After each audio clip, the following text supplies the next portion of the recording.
Bismillah, Assalamualaikum warahmatullahi wabarakatuh. Pertama-tama, marilah kita panjatkan puji syukur kepada Allah Subhanahu wa Ta'ala yang telah memberikan kita nikmat kesehatan, kesempatan, terlebih lagi nikmat iman dan takwa kita kepada Allah Subhanahu wa Ta'ala. Dan tak lupa juga kita panjatkan sholawat serta salam kepada Nabi Allah Muhammad SAW.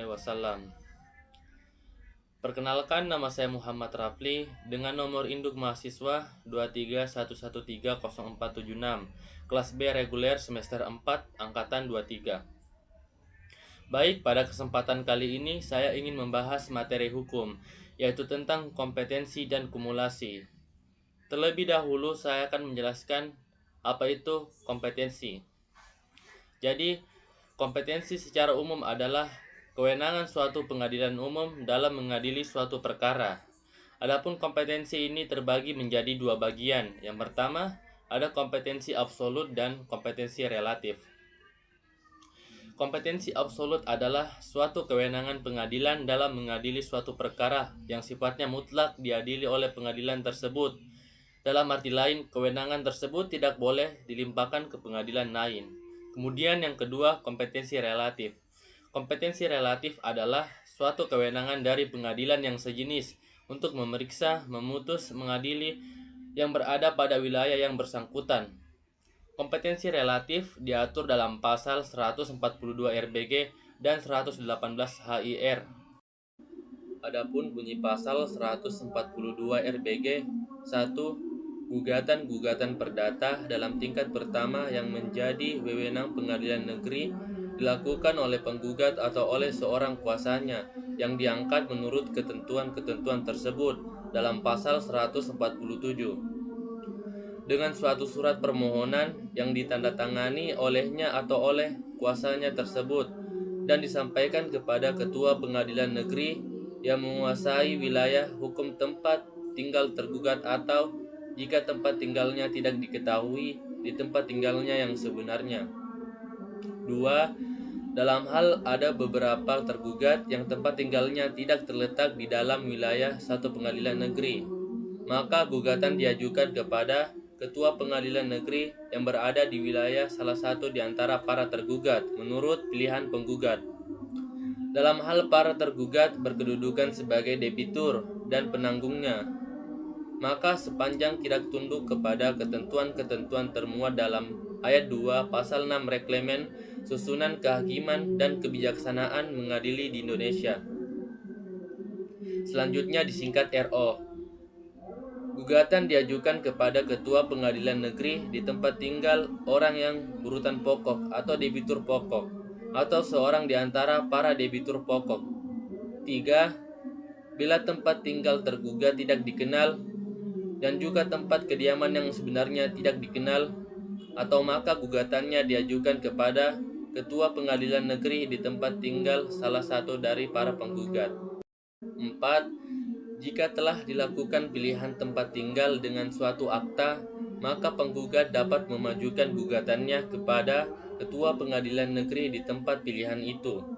5. Dalam gugatannya mengenai barang tetap, maka gugatan diajukan kepada ketua pengadilan negeri di wilayah letak barang tetap tersebut.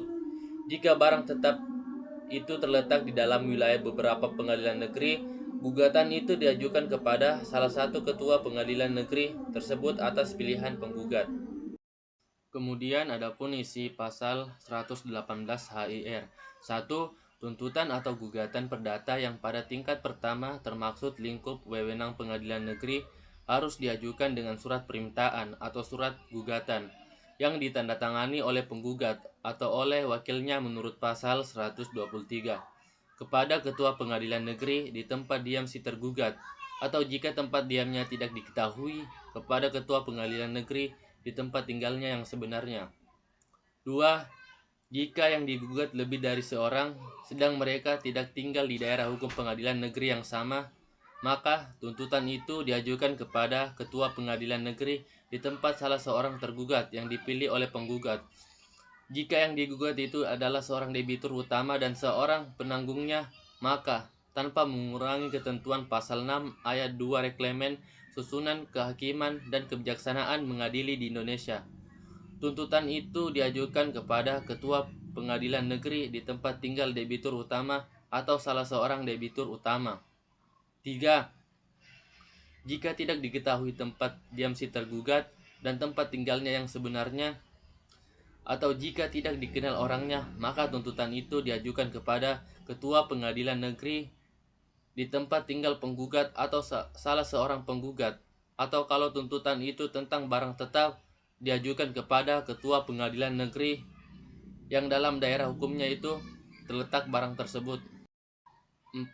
Jika ada suatu tempat tinggal yang dipilih dengan surat akta, maka penggugat kalau mau boleh mengajukan tuntutannya kepada Ketua Pengadilan Negeri yang dalam daerah hukumnya terletak tempat tinggal yang dipilih itu. Baik, kemudian kita lanjut ke pembahasan yang kedua, yaitu kumulasi gugatan.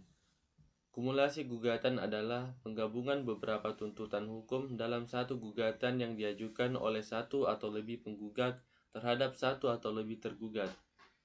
Adapun jenis kumulasi gugatan, yang pertama ada kumulasi subjektif, dan yang kedua ada kumulasi objektif. Kumulasi subjektif adalah kumulasi gugatan yang pihaknya terdiri lebih dari satu orang atau subjek hukum. Adapun syarat kumulasi subjektif adalah harus ada hubungan erat, berarti bahwa para penggugat atau tergugat dalam satu gugatan harus memiliki keterkaitan hukum yang kuat dalam perkara yang diajukan. Kemudian yang kedua, kumulasi objektif. Kumulasi objektif adalah penggabungan beberapa tuntutan dalam satu perkara sekaligus. Adapun gugatan yang tidak dapat digabungkan, contohnya besit atau penguasaan atas satu benda atau egindom, hak milik. Mungkin itu saja yang bisa saya sampaikan. Lebih dan kurangnya mohon dimaafkan. Semoga video kali ini bermanfaat bagi saya pribadi dan untuk teman-teman juga. Saya akhiri dengan ucapan wabillahi taufiq wal hidayah. Assalamualaikum warahmatullahi wabarakatuh.